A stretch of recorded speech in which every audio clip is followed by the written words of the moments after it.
Welcome, Lake County residents, to another episode of Lake Live. This week's guest was Kenny Parlet from Lakeview Market.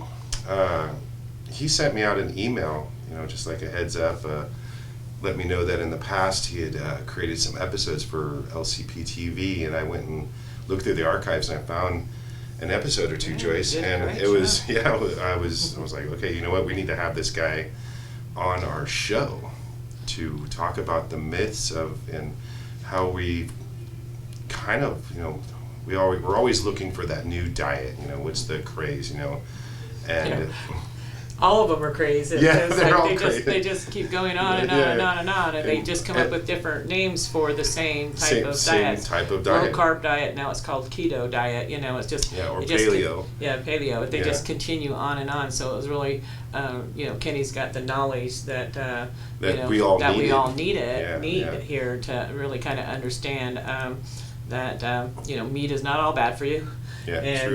So we're gonna send it off right now to you and let you check it out and form your own opinion. Hello, folks. Welcome to Lake Life. Today's guest is Kenny Parlet. He is the owner of Lakeview Market in Lucerne, as well as Lakeport's mayor. Is that correct? That's right. All right. And he's an outstanding independent meat retailer. In fact, he won this award for the whole nation. You were number one in the nation, weren't you? Outstanding independent meat retailer in the nation, 2018. Yeah. Excellent. Was it just once?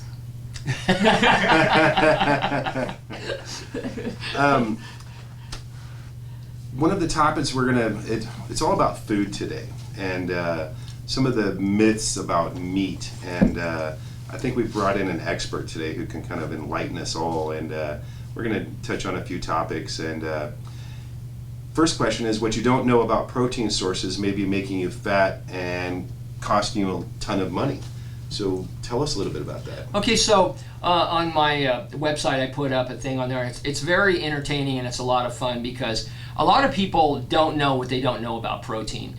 For example, the average adult male supposedly needs about 75 grams of protein, and the average woman, they figure they need a little bit less, 65, 70, depending on who you talk to. But the fact is that most of the foods that we eat are so basically empty of any kind of protein. I mean, you talk to the average vegetarian, and what I tell people is, number one, if you don't get protein in your body and replenish your organs and your lean muscle, what happens is your system is very dynamic, and what it does is it's a lot like calcium as well. When you don't get enough calcium, it takes it out of your bones, they become brittle, and then you step down the stairs and you break a bone because you're calcium deficient. With protein, it's the same way. So you may think that when you're a 16-year-old ingenue and you're beautiful and you're ready to go to college, you're on a vegetarian diet, and you think you're getting enough protein. Well, what happens, you're eating all kinds of salads and stuff like that, and you're avoiding meat because it's like taboo. And what happens, your body starts to demineralize the proteins, the amino acids that make up your muscles, so they can replace the muscles, your heart and lungs and everything else. And what replaces those muscles in your arms and your legs and breasts and all that stuff that you girls hold so dearly is fat. And so what happens is you will look the same, in 6 months or a year. You'll look the same, but your body mass index will go up dramatically when you look at what the actual musculature is, because your muscles are eroding away, breaking into the amino acids. The amino acids are reforming to make proteins to keep your liver, your heart, and your lungs and all that going, while your muscles are atrophying away. So protein is essential. And I ask him, what do you eat for protein? They go, I eat beans. I said, well, you have to eat 3 whole cans of beans. Not 1 can, not 1 serving, 3 cans of beans to get your entire protein. Now, if you're eating eggs, you like eggs? Oh, say, well, I eat eggs every day. Well, you need 12 eggs a day. Now, when you go to meat, for example, you can usually eat like somewhere between 8 and 9 ounces of fish, tuna fish, any kind of like chicken, beef, pork, lamb, things like that. Cheese is a good source. But when you're a vegan or a vegetarian, they say, oh, I get it from vegetables. Well, get this. In order to get enough protein, the highest protein vegetables there are that are normally on the rack, and I have people calling up, oh, hemp seed or whatever, some derelict thing that you get out in the the Zimbabwe or something. The main sources are broccoli, which you need 15 whole stalks to get the protein that you need. And the second place... Is that for one serving? For 1 day's needs for protein. 15. 15 stalks. Now that's a lot of eating. Yeah. Now the other thing is, the second best protein source is mushrooms. You need 125 medium-sized mushrooms. Now, if you're not eating a little bit of cheese or a little bit of fish or a little bit of beef, you got your work cut out for you. As a matter of fact, I've talked to some chiropractors that were over in Angwin that were vegetarians, and they eat upwards of 8 to 10 pounds of food a day to get the nutrients that they need from, you know, kale and kohlrabi and spinach and lettuce, because they're essentially empty of any kind of nutrients that you need. I would tell you, go to the USDA website, download the nutrient components of vegetables and fruits, and I will tell you one thing. They're extremely overrated. You cannot live on them. I don't say that you shouldn't eat them. I eat salad every night, and I love a little bit of fruit. But if you think you can live on it, you're sadly mistaken. You need a protein source every day. And people say, well, oh, you say that because you're a butcher. I said, no, because I've studied this for over 45 years, and I know about which I'm talking. So protein only comes normally from animal sources, which is the way we evolved. We were hunters and gatherers for about 2 million years, give or take, when Homo sapiens came around. Now, I'll tell you a little interesting thing. A lot of people don't know this. If you take a football field, and that is the existence of Homo sapiens, you go to like the 6-inch line. So we're talking 99 yards and 2 feet, 6 inches. That is when agriculture started. That's when they start growing biblical wheat and the maize, and with the Aztecs, the Mayas, the Incas. I mean, we're only talking a couple thousand years ago. 2 million years is a long time to be around. We were hunters and gatherers. There was no lettuces, there was no tomatoes, and the fruits that were available were so tart and so sour, and they were loaded with lots of citricidals and different vitamins to a certain extent, but you couldn't eat them because they were so horrible. So almost all the fruits and vegetables we eat now have been, I hate to say it, genetically modified by grafting, and now we're actually getting at the cellular level, which, by the way, I think is a great thing, because the fruits and vegetables today taste so much better than they ever did before. I remember when I was a young kid, you couldn't even eat strawberries without sprinkling with sugar. So the bottom line is, sour. protein needs to be in your diet, and the best way to get it is with meats, cheeses. Eggs are a good source, but like I said, you better be hungry, because you got to eat 12 eggs a day. So if you're a vegetarian, you're on some very shaky ground. But you can take protein supplements, but are they the right proteins? The amino acids that we use to rebuild our own enzymes and proteins and all the things that keep us alive, those have to be the right ones. And I always tell people this, like when they say, don't take vitamins. It's a waste of time because they just go down the toilet. Well, I use this example. If you ever bought anything from IKEA and you have to put together this desk and it's got like 275 parts and you're missing 2 of those little cam lock things that locks it all together, you can't make that desk. You're out, yeah. And it's the same exact thing when you're making compounds, proteins, enzymes, and hormones to run your body. It's better to have extra parts around so that you can build those things properly, and when a good manufacturer will give you extra parts, so in case you lose one or it rolls down and falls down the vent or something like that, you can still build it. But vitamin insurance has always been something, yeah, they're water soluble, a lot of them A, E, and K are not, so those aren't a big problem, but vitamin, all the A, B, I mean all the C and B and all the B complex, B through B3, B5, all that stuff, take a little bit extra and you'll be doing yourself a favor. But protein's the same way. If you're not getting the right kind of protein, then you got issues. But I'm going to touch on one little thing right now that's kind of funny. Go ahead. This is what I want to tell you is, we have the planet Earth, and the planet Earth is wanting to be taken over by 2 different groups. There's the plants, and there's the animals. And the plants have done something very interesting, and you probably don't recognize this. The plants are trying to kill the animals. 99% of all the plants on Earth have some amount of toxicity. And those of you that eat lots of beans need to know, and if you eat whole wheat bread, there's something called gluten. Well, gluten is a plant lectin. Plant lectins were designed to eliminate all of the predators that are eating the grass and doing all this stuff, except in some cases where they move it around and they drop it over there and then it spreads. But basically the plants don't want to be eaten by the animals, so they poison them by putting certain nutrients in them that are poisonous to kill them at a certain degree or make them sick. And that's what plant lectins do. I never even heard about irritable bowel syndrome or the big thing now, everybody's got gluten intolerance and everything says gluten-free. Right now. That is this because, is our lifetime, that's because gluten is a plant poison designed to make you sick, so you won't eat it. And it's working. A lot of people aren't eating gluten now, so wheat's probably getting a little bit of a breather. But I just wanted to go off on that little foray to let you know that the animals are trying to take over the planet, but the plants are fighting back, trying to poison us, to a certain degree. And a vegetarian diet is high in a lot of lectins around there, and they have to be prepared a certain way.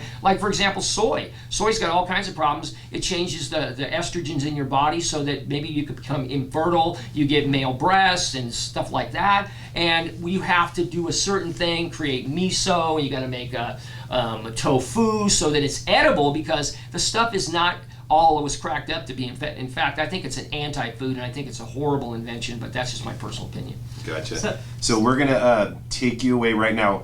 Ken has an amazing video. It's on YouTube. We're going to highlight all of Kenny's YouTube channels and kind of what, he's going to give you an example of these foods that you're going to find in your local market. So we'll take it away, and we'll be right back. Hi, this is Kenny Parlet with another episode of Food Myths, Meats, and Mysteries. And one of the biggest mysteries is about good health, because all the information out there is so convoluted, so twisted. Your doctor tells you one thing, the newspaper tells you another thing. You can't believe anything. So I'm going to tell you some facts right now. In 1976, the average woman weighed 144 pounds. The average man weighed 172 pounds. They went on the low-fat diet, and in 2019, the average woman has gone up 19%. She weighs 171 pounds. The average man weighs almost 200 pounds. The problem is, they told us to get off fat. They got the low-fat diet to try and save us from heart disease, and all they did was create a monster, because we've been eating too many carbs and too many calories. So I'm going to talk to you today about protein and how to get a good source of protein with lower calories and lower carbs. And I'm going to start by telling you that the number one thing is, if you look at this one patty right here, 10 ounces of hamburger, this is all the protein you need for a day, and it's just over $3. I'm going to show you now the things that you normally feed your family on a regular basis that you think are good. Everybody loves ramen noodles, and if you want to get your protein from ramen noodles, you have to eat like 9 packages, which is about 400 carbs. And I'll just take a second to show you. This is what the recommended dietary allowances are: 90 to 163 carbohydrates, which is ridiculously high, actually. Should be more like 90 to 100. Calories, 2,000 to 2,500, 2,500 for men. Protein, 68 to 80, and that's about right. But in order to get those amounts and stay within those, you have to eat a certain amount of things. Now, if you like pasta, you have to eat both of these boxes to get your daily amount of protein. You have to eat this entire pizza, and you'll be eating 160 carbs and over 1,500 calories. You would have to eat this entire box of minute rice to get your daily amount of protein. This 2-pound bag of rice, which you would be getting 380 carbs, which is more than double the amount of the top end of carbohydrate consumption, and you'll be getting 3,400 calories. Not a good idea. You like scalloped potatoes, you have to eat 7 boxes and maybe a pint and a quart of milk. If you like TV dinners, that's good, because you'd have to eat 3 of these to get your daily amount, because it's 17, 21, 21. That's not even really enough. That's not even the 75 grams of protein you need. But you'd have to eat all 3 of these, and you'd be loaded with 309 carbs, more than double the daily amount. You like beans? They're not very exciting. You'd have to eat all 3 of these cans yourself. Not for your family, but for yourself. Like polenta, you need to eat 4 boxes. Lunchables, you give these to your kids, 6 of them per day you'd have to give them if you don't give them anything else. You like pizza rolls and you want to sit down and this is the only thing you want to eat all day long, you have to eat 5 boxes yourself. And that would be 375 carbs, 2,200 calories, more than your daily allowance. Nuts are supposed to be a good source, but you'd have to eat all 5 bags of these to get your necessary protein.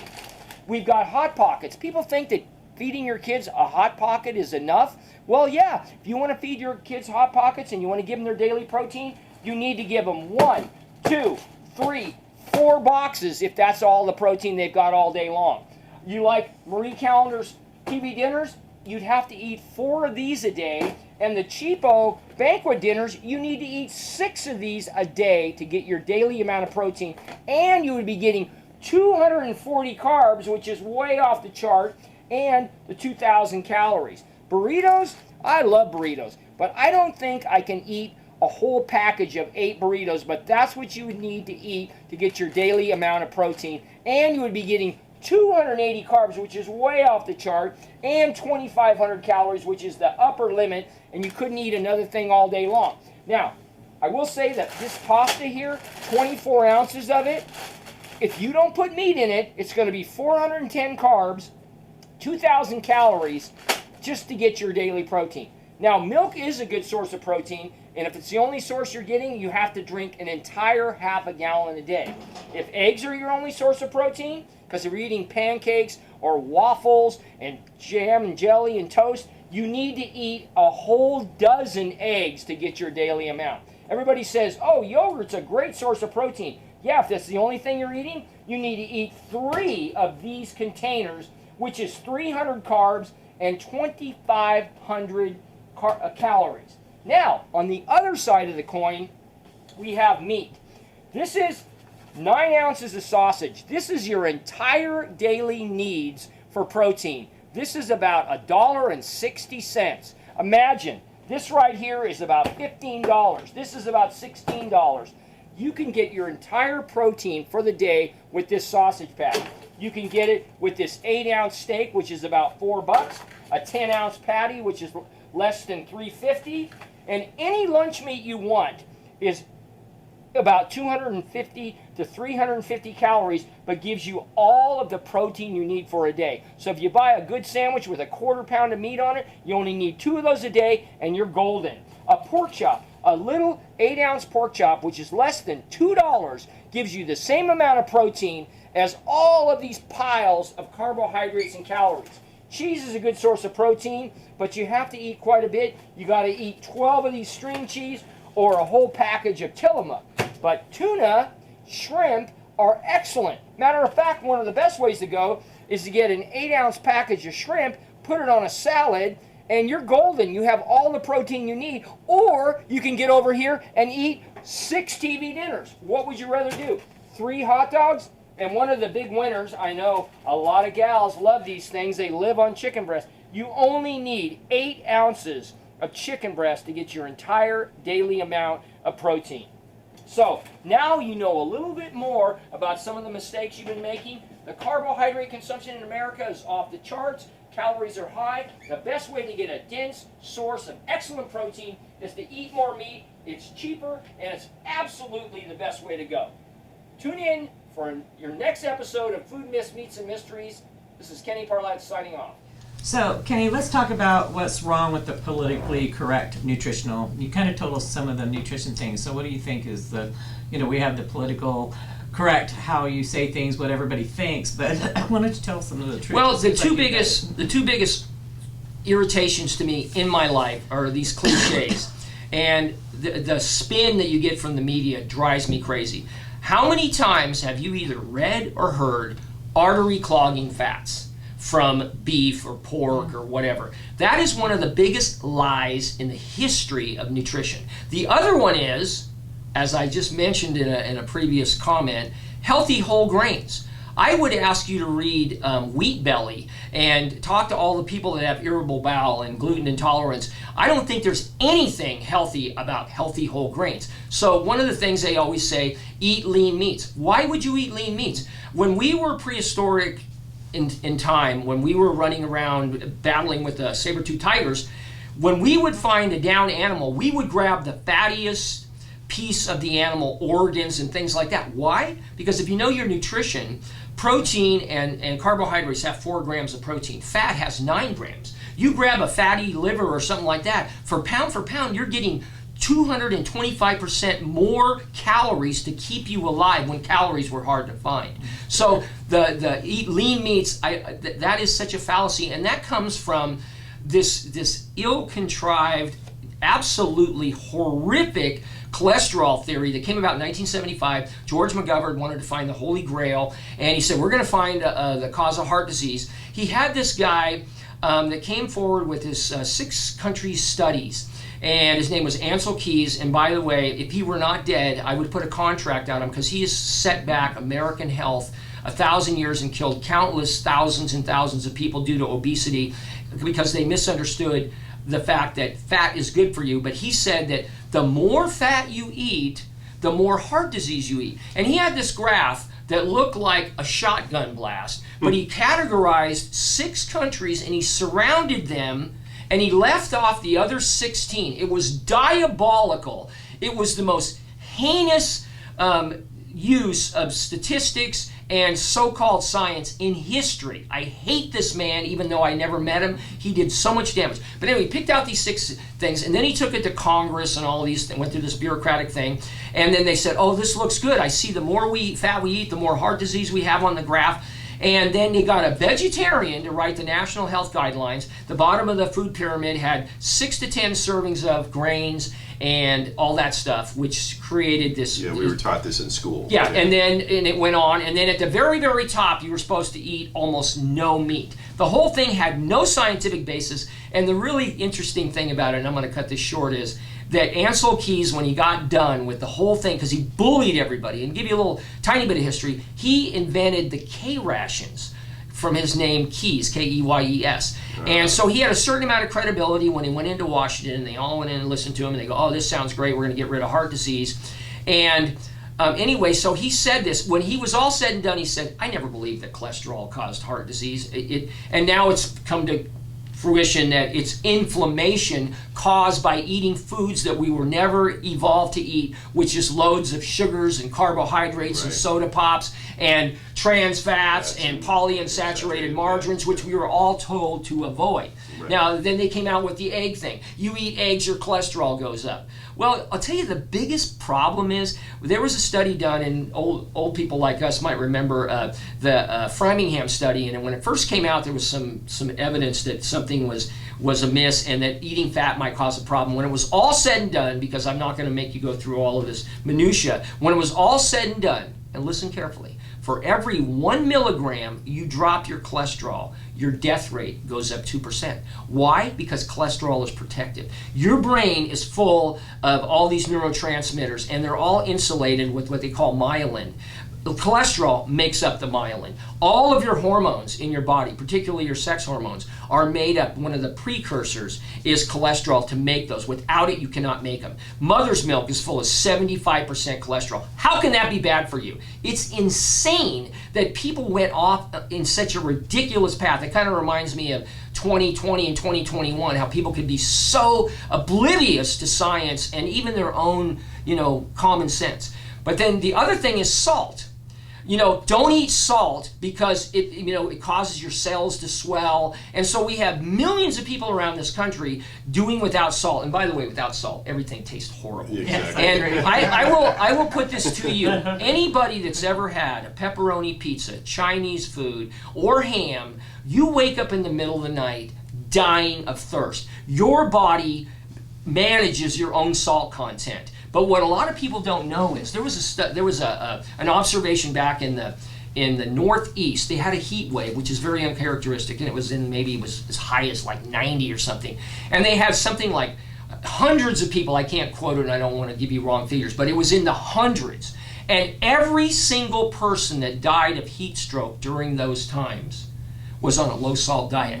You do not find people in Saudi Arabia at 135 degrees dying of heat stroke because of, but literally, if you don't have the proper amount of sodium and potassium, and it's critical, eat bananas, do this and do that, your body does a very good job of this. The low-salt diet, except for very rare cases where someone has a kidney malfunction, is a farce. And you use the salt. I mean, don't go crazy, but salt is more of a protective thing than it is a killer. And that's the thing. Salt of life, they say. Yeah, and I mean, it used to be back in before in the Stone Age where people would trade with that because it was such an important part of what we needed to keep us alive. And how we got so far away from that, I will never know. And eating plenty of fruits and vegetables, you can do it, but be careful because fruits and starchy potatoes and all the nightshades are loaded with tons of sugar, which upsets your balance of carbohydrate balance. And the higher your carbohydrate consumption, the fatter you get, the heavier you get, the more prone to diabetes, and you beat up your pancreas, and all those things happen, and your health will go to hell if you're predominantly eating tons of carbohydrates, particularly starches like rice, pasta, and beans, and potatoes, which is, or bread. And I always hear people, I say, man, you need to get on a low carbohydrate diet. They wanted us on a low fat diet, and when they got rid of the fat, what did they add? Tons of sugar. Yeah, and you remember the old Oreo, not the Oreos, but those little Nabisco, those Nabisco ones that says fat-free. Yeah, they're fat-free, but they have like 3 to 4 times more sugar in them. So what happened was we had a 400 to 600 increase in childhood obesity. Everybody in the planet gained between 10, or excuse me, in the United States gained 10 to 20 or 30 pounds. They ended up with diabetes. Now they're on treatment, and that works out great for the medical profession, and they keep preaching the same thing. Suddenly, fast forward to like 2015 or something like that, they started hearing about keto. And what keto is and paleo is, it's the diet we evolved on. And I always say this. You have I brought in a chainsaw in here. This chainsaw runs on 2-stroke gasoline and oil. You put gas in it and you put in a little thing of oil and you run on that. It was designed, engineered, and evolved to run on that. Correct. You put regular gas in, it's going to burn it up. Yeah. If you run your car, which is a gasoline car, on gas and oil, it's going to foul the plugs and everything's going to go to hell. So what happens is the evolution of this, the design of it was for a specific fuel. We have gotten away from the fuel, which was a hunter-gatherer diet, predominantly meat, nuts and seeds and things like that. And we have some great innovations now that we can eat, but basically that's what we need to do. Now we're eating tons of carbohydrates, and this is how this used to work. It's pretty simple. Back in the old days, we would have springtime come and all the vegetables that were available then, and the berries and things like that would be growing in abundance. But they're only there for a very short time, and those of you that pick wild berries, you go out there and there they are. The cherries, if you get them before the birds do, you get those, and the way the body works is you take the cherries, the berries, even potatoes, things like that, and what happens is our body is designed to store fat in the presence of carbohydrates. So during the springtime, we get all of these carbohydrates along with the fat that we're eating from animals. We eat that, we store the fat, and then all of a sudden, a month later, there's no more berries, there's no more, and maybe we even were able to make, we got some extra potatoes, and then they run out. Now when you run out of all the carbohydrates, you don't die. You don't die from carbohydrate lack. What happens is we go into what we call ketosis. And in our bodies, we have stored fat. And our job was to build it up during the spring and summer so that in winter and fall, we could burn off the stored fat.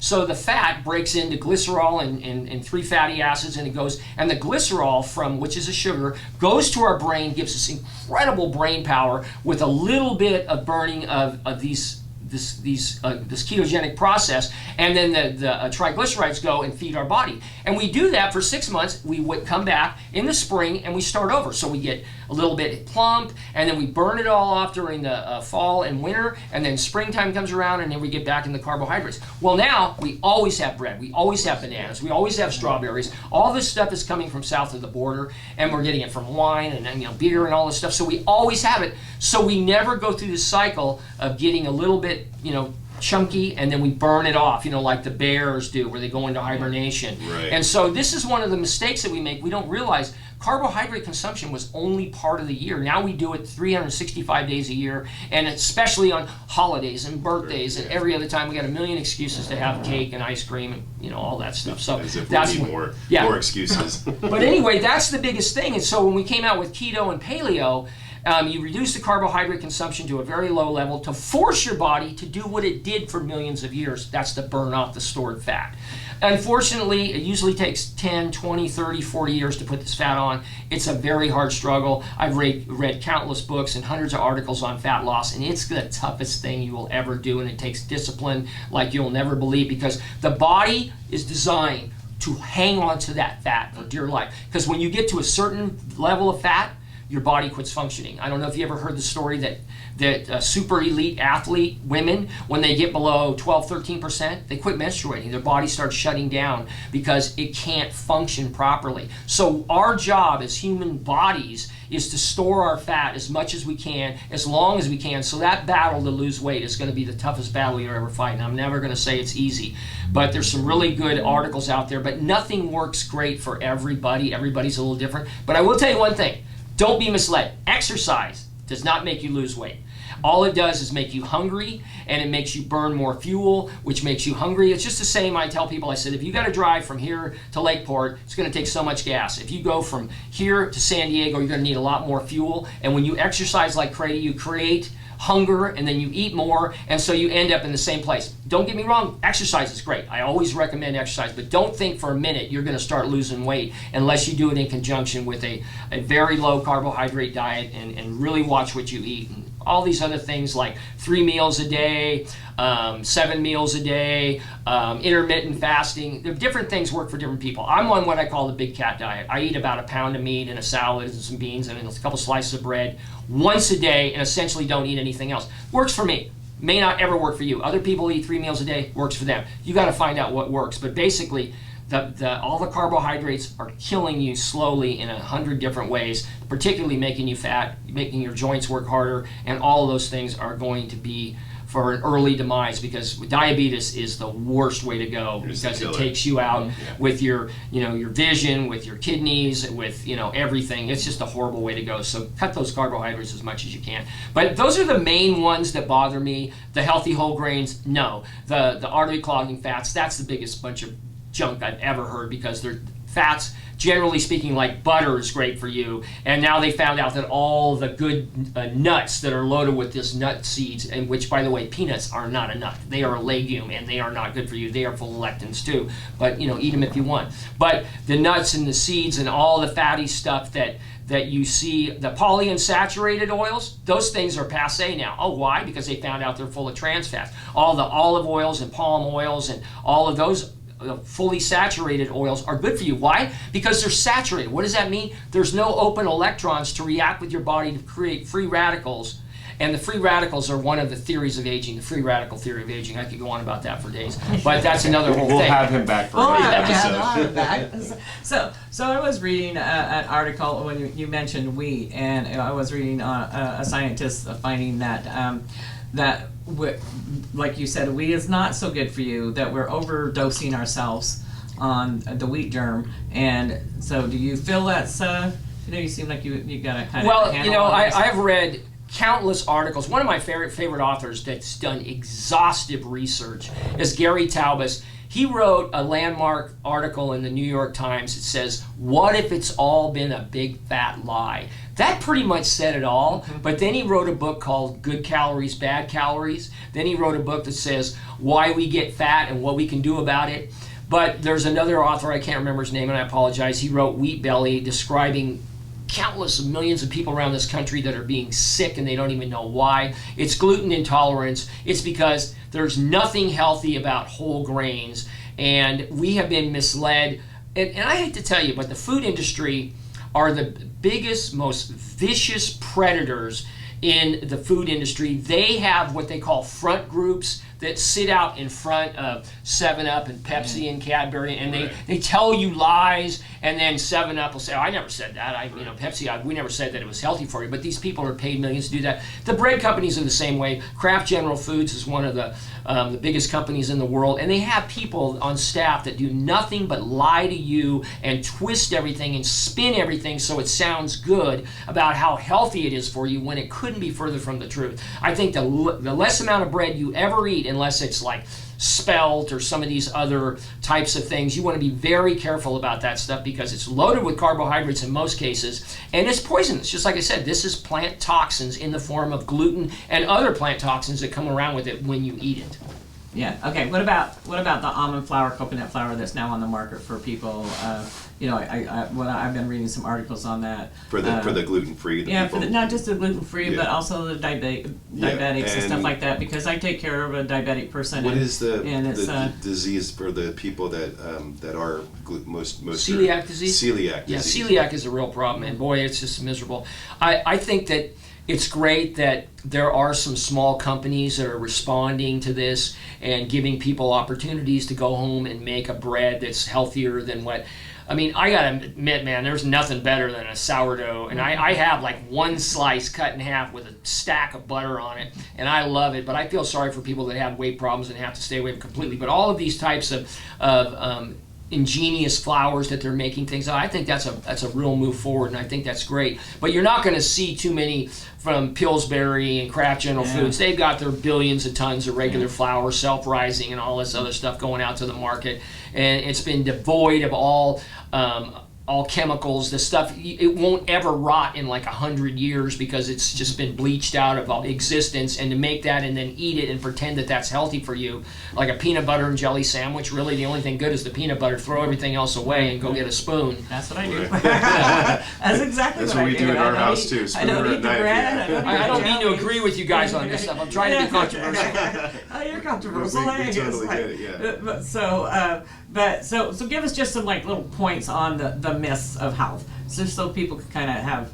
just okay. So the basic things are fruits and vegetables are highly overrated as a nutrition source. They do have certain micronutrients that are good for you, but don't think for a minute that you can live on fruits and vegetables. What I recommend is if you're going to make a salad, pound it with your ranch dressing or your vinegar and oil dressing, and put shredded cheese in it, and put ham in it and turkey, and make it into a meal. Don't pretend you're going to get any nutrition out of a salad. Look it up, USDA, the fruits and vegetables, all of the different amount of nutrients. Every one of them single digits on everything except maybe vitamin C on one thing. And then the other thing is, don't ever believe that there's such a thing as the healthy whole grains. And remember that eating lean meat is a farce. I mean, the more fat you eat, the sooner you become sated. The less you have to eat. Why? Because as I mentioned previously, every calorie of fat has 2.25 times more nutrition value to you than the protein. So if you eat a fatty piece of meat, you're getting the fat and the protein, and the fat has a double whammy, so it satisfies you. And anybody that's ever had a rich piece of meat, what do they say? You can't eat very much. It's so rich. So why would you eat lean meat and eat more of it when you could eat a fatty piece of prime rib or a nice piece of ham with some fat on it, and it knocks out your appetite, you eat less calories overall, and you're sated, and you feel good. And it tastes so much better. Yeah, and the thing is, the fat is the flavor to the piece of meat. I mean, when you take the fat off, the meat just doesn't taste well, as and good, this is the thing. I mean, with the exception of sugar, because sugar is like an aberration. We were designed to go out and find a beehive and find sweet things 2 million years ago. Now it is counterproductive. Now we eat sweet things because we needed it 2 million years ago. Now the last thing we need is sweets. Now when it comes to fat, we eat fat, and our taste buds say, this is delicious. This is so good. Yeah. Except for those of you that are still in the 8 to 10-year-old infantile in your brain, where you go, oh, it's gushy, oh, it's creepy, or there's skin on it. I'm sorry for you people. You're never going to know what good food tastes like. You're never going to know if you don't like chicken skin or the fat on beef or the fat on the. I'm sorry. You're never going to know what great meat tastes like because you never got past 10 years old up here as far as your maturity on food. See, I'm so glad we grew up in the butcher world, because I mean I eat all of that stuff because that is the well, it's just the like chicken anything. Skin's like the first thing for me. Well, and that's it also is people don't realize, like, you peel an apple, you're taking a lot of the vitamins away from what's actually the most important because it's part. Too sour yeah. and it's too. It's like same stringy. with the chicken skin or anything else. You're taking the fat that you really do need. Yeah, your body craves I feel it. so much better now because I have somebody tell me it's okay for me to eat that stuff. Well, you think about this. Think about this. Just now, there's a lot of these people out there that are getting informed about bone broth. I mean, most of the people, they take a couple bites off the chicken leg and out it goes, and they toss it away. And they're finding out now that the bones that you throw away have all those nutrients, the collagen, and you know, all those different my things. My wife is always saving the chicken. It drives to make the broth. Drives me a little mad, but you should. Well, the turkey carcass. Yeah. Who wants that thing laying around for 2 or 3 days? I'm gonna make soup. I'm gonna make soup, and then a week later you throw it out. But yeah, it makes great soup, and all that stuff in there comes from a being that was developed from all these micronutrients coming together to form a human, an animal there, and you take all this stuff and you dissect it, put it in the broth, and you put it back into your body. It's great. Throw that stuff away. Now they're finding out the same thing for dogs. Why are you feeding dogs cereal? They should be eating the same thing, you know, like raw food, and that's coming out. I agree. And my wife does that too. She'll boil down the chicken broth and use that to, you know, top the dogs. You know, the cereal. Yeah. Well, we don't feed them cereal actually. We use a dog food that's an all meat. Oh, like Langer's or something? Yeah. We carry that at the store. Oh, okay, good. Yeah, because I agree. I think animals, I never did like dog food for my animals. Our dogs eat a grain-free, no grain at all. Go figure, probably because they could get celiac disease or gluten intolerance or skin or you know, fur irritations. You know, a lot of people don't look into that. So Kenny, I go shopping, you know, for my meats, and I'm always seeing, you know, USDA Choice or Select or Angus certified. Tell us a little bit about this. You know, when we do shopping, are we being deceived when we go to our local supermarkets? Well, absolutely, you're being deceived at times, and sometimes knowingly, and sometimes the people don't know what they're talking about. The kids that work in the meat departments, they don't know any better. But the thing about meat is, it is a very complicated grading system set up supposedly to make it simple. And there's about 9 different types of beef, for example. You know, there's cutters and canners, and I can't even remember them all because there's only 3 that are allowed in the supermarket: Select, Choice, and Prime. Now, what's happened is, so the other ones, the commodity cutters, canners, and all that. So that's the stuff that goes into your chili and your pasta mixes with, you know, your spaghetti sauces and things like that. Those ones there are going and into dog food and stuff like that. They're lunch meats, loaves. But the only meat that you can serve in a store is Select, Choice, or Prime. Now, what's complicated the mixture is that back in the day when we were younger, people used to raise Angus, Hereford Angus Cross. They had raised Hereford, Polled Hereford, Simmentals. They had limousines, and one of my favorite cattle is Parlets. Well, what happened was the Angus people got together and they formed the most massive advertising and got together and they pumped the Angus thing as if the only beef left in the world is Angus. I've been to the state fair a number of times working for the Lake County Chamber of Commerce, and one of the most beautiful bulls I ever seen was Parlet, and I've seen beautiful Hereford cattle, and our family raised a Hereford Angus Cross. But basically, it comes down to, there's a certain amount of breeding that goes into it, and a great Angus is no better than a great Hereford, is no greater than a great Simmental or Limousine. They all can be great if you go through the trouble to do this beautiful breeding process. And I will say the Angus people have done a great job. But don't be misled that there isn't other great cattle out there. I have a brand of beef which is all natural, non-denominational. It's super high quality, but it's all natural, no hormones added, but it doesn't have to say Angus. When you're in the Angus program, it has to say that. But having said that, just because it's Angus doesn't mean it's good. It could be Angus Select. And I will tell you right now, if you ever want to buy a decent piece of meat for yourself, for your own dinner table, run from Select. And I'll tell you why. If I had a chalkboard, I could show you the pyramid of what the beef used to be. It used to be 50% Select, and then about 48% Choice, and 2% Prime. Well, what happened was, in order for big corporations like Safeway, Albertsons, Lucky's, and Costco, and all these different people, in order to say that they now carry Choice, somehow there was some flim-flam going on where they moved it down so that part of the Select now says Choice, which that destroyed the credibility of Choice now, because they did some studies. The Angus people actually did the study that if you test, there's 5 yields of Choice. There's yield 1, 2, 3, 4, and 5. What that means is how much yield is it? So the higher the yield, like 5, the lower the yield, the more fat, the more yield you get, the less fat. So the lower grades, yield 1, 2, and 3, have almost no fat, so you get a really good yield. That's considered a 1, 2, or 3 yield. So you're getting a good yield. When you have yield 4 and 5, it's loaded with abundant fat, and it's more marbled, and it's better for you. So now you have these 5 yields, and if you look at my website and you see the article, how to buy and how not to buy great meat, you'll find that choice is scattered all along this. So if you get somebody that gets a low choice and they get select and they taste it side by side, and the Angus people did this, no difference. Yield 1, and then they went to yield 2. Let's try yield 2 choice against select, no difference. So essentially, that's a fraud.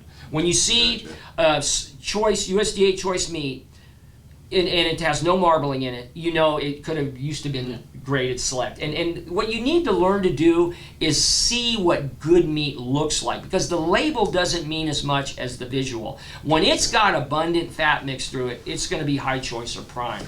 And if it doesn't have any, I don't care if it says prime on it, if it's redder than red and there's no little dots of fat all through it, then it's not prime. Which is what you get a lot in the local. I get in boxes. I'll get in like say 600 to 800 pounds of USDA prime shoulder cloths. It looks like a little football, and I'll be cutting them up. And there's 8 in a box. I get 10 boxes, so I get 80 a week. And every once in a while, I open it up. And I go, this is not prime. Yeah. It said prime on the label, but it's not prime. I cut it up, I chop it up, and put it into round steak tenderized or something. But just because it says something on the label doesn't mean it. Now, the one way that I pointed out on this article, the best way if you don't want to learn to look for the marbling and everything, look for prime, and look for the little CAB emblem. That means certified Angus beef. That's certified. That doesn't mean Angus, because there's Angus Select, there's Angus Choice. Right. Certified Angus beef, that's only the top 25% of the pyramid, way up high where that is. And most stores don't even carry it, so you'll have a hard time finding it. You won't find the little CAB logo that has the little steer with the logo over top of it. But certified Angus beef has that logo on it, and it's licensed, and it has to meet certain characteristics. Not just be choice and not just be Angus, but it has to be high choice and Angus all at the same time. So that's a good way to do it. The other way is if you see a USDA prime, you're usually pretty safe if it's legit USDA prime. I mean, you can buy a roll of stickers and put on whatever you want,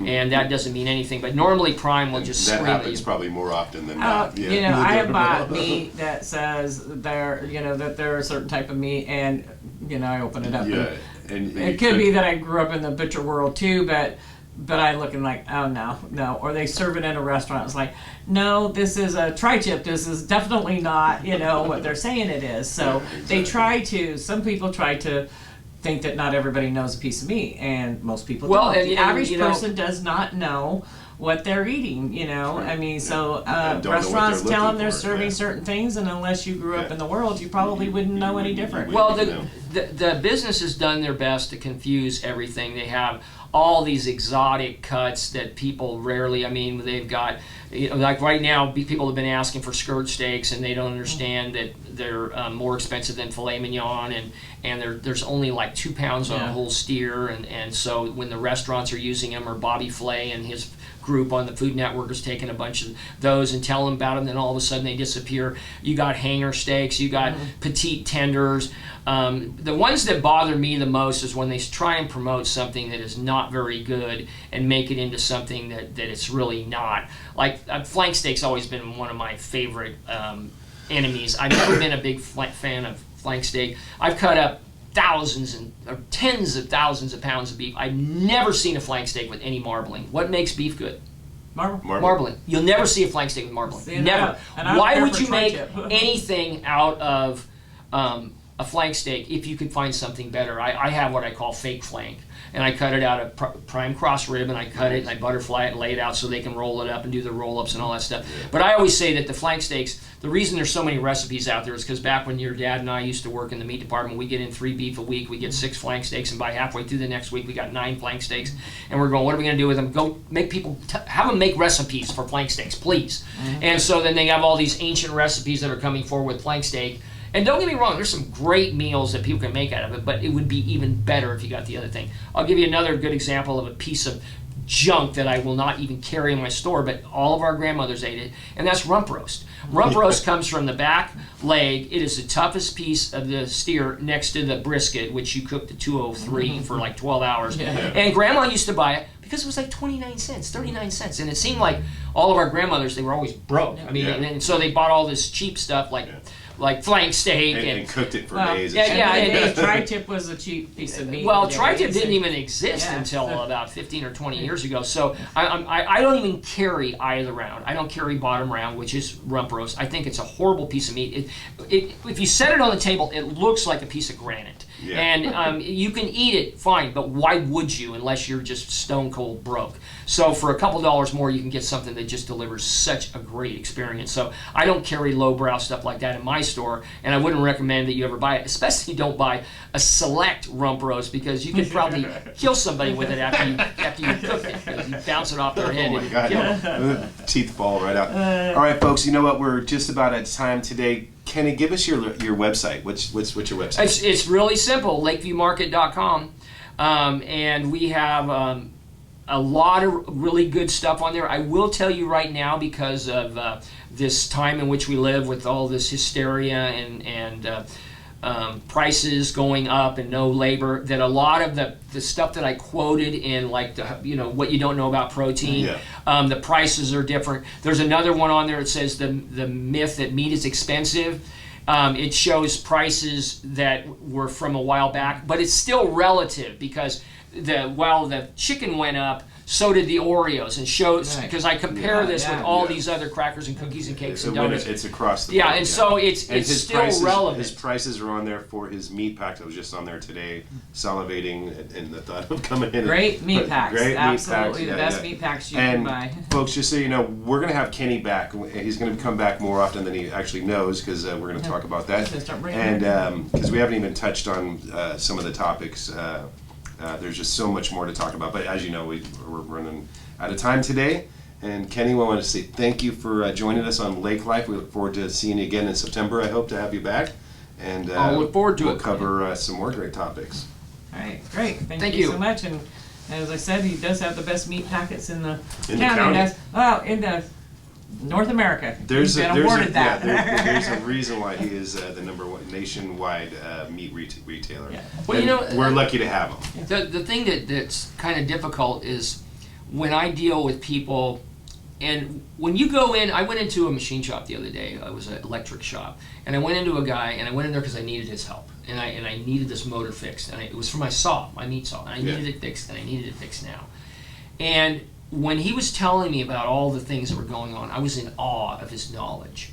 And I was like, wow, and wow. And then he got it all running and everything, and then all of a sudden he started taking it apart again. I said, what are you doing now? He said, well, I'm taking off the rear bearing. And I go, oh, okay, so you got to take out both bearings. And so he got it fixed. And I was absolutely in awe of his skills and his knowledge and stuff like that. But what's really sad today is we have people that are so juvenile and they're so committed to their own beliefs. They ask you a question and say, what do you think about this as an expert? And then you tell them what you think as an expert. Right. Like, I'll give you an example. They say, what if you make ground beef out of this, this, and this instead of this? And I go, well, that's crazy, because we make it out of ground chuck.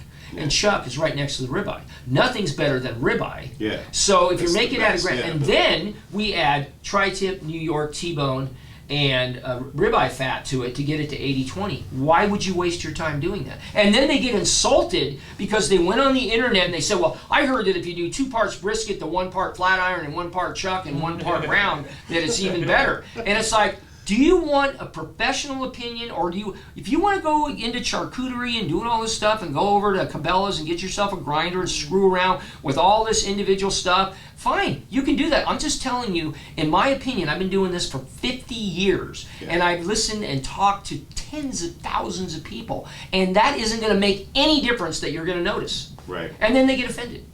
I'm like, dude, I mean, do you want my opinion? I wrote an article on there, and to buy or not to buy a side of beef, that is the question. And a guy that was a rancher, he just sent me a 2-word return and said, you're lame.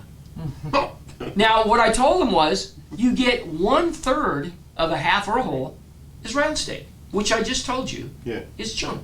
Right. I mean, only thing you can do is tenderize it.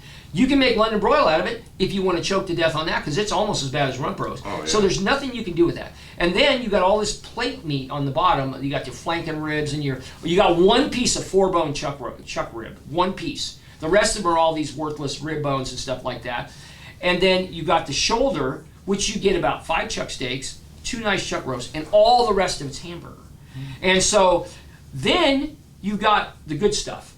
Out of a side of beef, which is 350, sometimes 400 pounds, you get 13 T-bones, 7 top sirloins, 5 or 6 fillets, and you get 12 or 14 rib steaks, and everything else, you got all this other junk. Now, if you like good meat, you're going to be living through some hellish times eating round steak tenderized for months on end, and you're going to be eating all this chunked up stew meat and all this other stuff and having stewed short ribs ad nauseum, and not out of the good short ribs. There's only 4 pounds on one side of the chuck short ribs. Okay. But people they look at this and they go, oh my God, we got all this meat. I go, yeah, you're going to get a ton of hamburger, and you should get even more because you should grind most of what you're getting. And the worst of it is the people that do that grow those, they haven't a clue. In order to make edible beef, you have to fork out somewhere between $1,000 and $1,500 of grain to that animal and fatten it up. Otherwise, basically, you're just going to have all stewing meat, boiling meat, and hamburger because it's not fit to eat. I see people's look in their face when I tell them, this beef is not going to be fit to eat. If you think it's anything like mine, you're sadly mistaken. Even the hamburger is so lean, there's no fat in it, I couldn't add it. You're going to have a really tough time with this.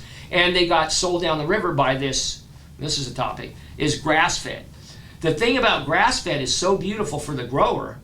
They stick it out in the field. It doesn't cost them a cent. Right. They throw a salt Mows lick the out lawn, there, and yeah. then they come back and pick them up in 6 months, knock them in the head. And because they're such a low yield, they get less meat. So they say, well, we get less meat than we do on a regular cow, so we're going to raise the price. Well, you could say at that time, what money did you put into it extra, though? You didn't cost you a dime. And this is what they're doing. They're sending us South American beef for our hamburger because they sell it for next to nothing. It comes up here, they mix it with our abundant fat that we have left over from our slaughterhouses, and they make the 80-20 and 70-30, and they can sell it for $2 or $3 a pound. Well, how can you sell hamburger for $2 or $3 a pound when the cheapest piece of meat on the steer is like brisket and chuck, which is $4? How can you sell it for $3? Yeah. That's how you do it. You buy South American beef. And another thing that's kind of shifty is they did away with the country of origin labeling for beef. Oh. You wonder why. Yeah. I think it's Costco, Safeway, Albertsons, and all that. They said, well, they don't need to know it's from South America. South America. And I know my son works in United Cold Storage in Sacramento. Yeah. 1,000 cases of Uruguayan beef that was going to a Costco. Uruguayan beef. Uruguayan, yeah. I mean, and I'm not saying they can't grow some good beef, but they're not sending that stuff for steaks. No. Trust me. No. So, anyway. All right, we heard it here, folks. Thank you for joining us this week. We will be back again with Kenny, probably in September. And thanks for watching Lake Life. All right, folks. Well, what'd you think? I mean, I was truly impressed with Kenny and the information he was able to provide us, and to talk about, not necessarily, it's not a diet really, it's a lifestyle really. I mean, Healthy, just nutritional eating. Healthy eating is, a little bit of everything is okay, but a whole lot. I mean, when he said that you had to eat 15 heads of broccoli for every meal to get the protein that you needed, or 3 cans of beans at every meal, that to me was just like, where you think you're eating healthy, you realize that you're really not getting the protein and nutrition that you really need. That your body actually needs to perform on a daily basis. And I think important for me is to his diet himself. He said he is on basically a big cat diet, and where he eats a very large meal a day. And you can obviously see this man. He's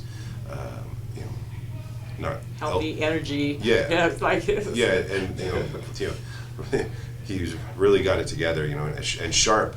Super smart man, and Yeah. And he knows, I mean, I want people to realize that, he goes and he's been to these seminars and he's talked to the scientists and the nutritionists and these people that have wrote books and stuff like that. So when he says something, it is he has done his research on it. It's not he's just, not shooting it's from not the just hip. him saying it. Yeah. It's actually he has There's contacted people, studies and and science behind what he's talking So about. yeah.